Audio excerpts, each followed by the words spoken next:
అందరికీ నమస్కారం. వైసీపీ మరో పోరుబాటుకు సిద్ధమవుతూ ఉంది. డిఎస్సిలో అక్రమాలు జరిగినాయి.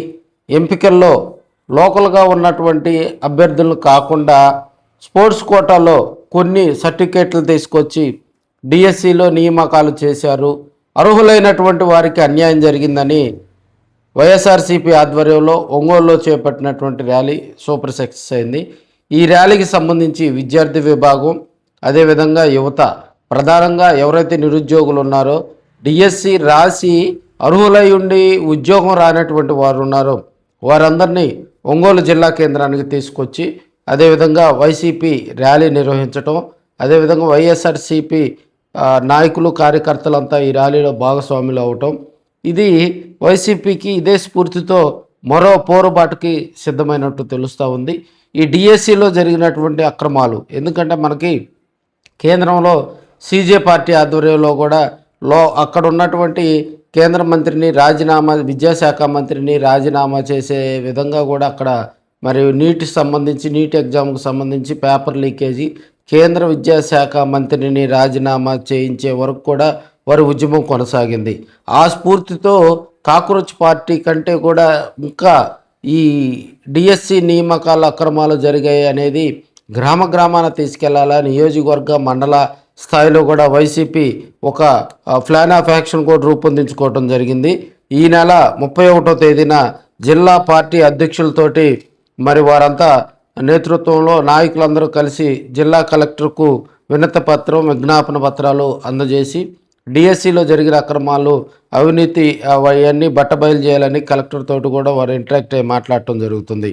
అక్కడి నుంచి 1 నుంచి 4వ తేదీ వరకు కూడా నియోజకవర్గ స్థాయిలో మీటింగ్ ఏర్పాటు చేసుకొని అక్కడ ఉన్నటువంటి ఎవరైతే డిఎస్ ఎగ్జామ్ అటెంప్ట్ చేశారో, అదేవిధంగా మరి అర్హులైనటువంటి వారు ఉన్నారో వారందరితోటి కూడా టౌన్ పార్టీ ఆధ్వర్యంలో కూడా ఒక సమావేశం ఏర్పాటు చేసుకోవడం జరుగుతుంది. అదేవిధంగా 6వ తేదీ నుంచి 8వ తేదీ వరకు రిలే నిరాహార దీక్షలు ఉంటాయి జిల్లా నియోజకవర్గ హెడ్ క్వార్టర్లో.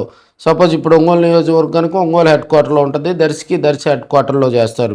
అదేవిధంగా నియోజకవర్గంలో ర్యాలీలతోటి కార్యక్రమాలను ముగించి దీన్ని క్షేత్రస్థాయిలో మరి 10వ తేదీ దీన్ని నియోజకవర్గంలో భారీ ర్యాలీని నిర్వహించుకొని దీన్ని స్టేట్ ఇష్యూగా తీసుకెళ్లేందుకు కూడా మరి వైసీపీ కార్యాచరణ రూపొందించుకోవడం జరిగింది. దీనికి సంబంధించి దర్శి నియోజకవర్గ ఎమ్మెల్యే, అదేవిధంగా ప్రకాశం జిల్లా వైసీపీ అధ్యక్షులు బూచేపల్లి శివప్రసాద్ రెడ్డి గారు కేడర్కు దిశానిర్దేశం చేయనున్నారు.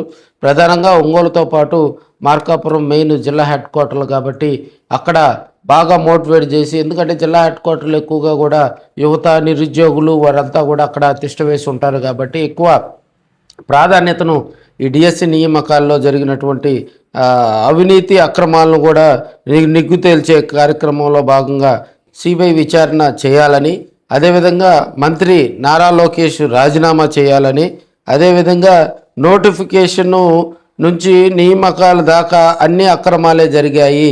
ఈ డిఎస్సి నోటిఫికేషన్ విడుదల చేసిన దగ్గర నుంచి నియమించిన దాకా నియామకాలు జరిగే వరకు అన్ని అక్రమాలు జరిగాయి. ఈ విద్యా దీవెన, వసతి దీవెన బకాయిలు కూడా చెల్లించాలి.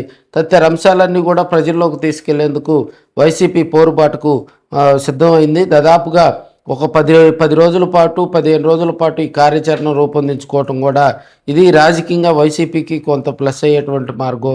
అటు నిరుద్యోగులు, అదేవిధంగా యువతను అట్రాక్ట్ చేసేందుకు వైసీపీ కార్యాచరణ రూపొందించుకోవటం జరిగిందని మనం చెప్పుకోవచ్చు.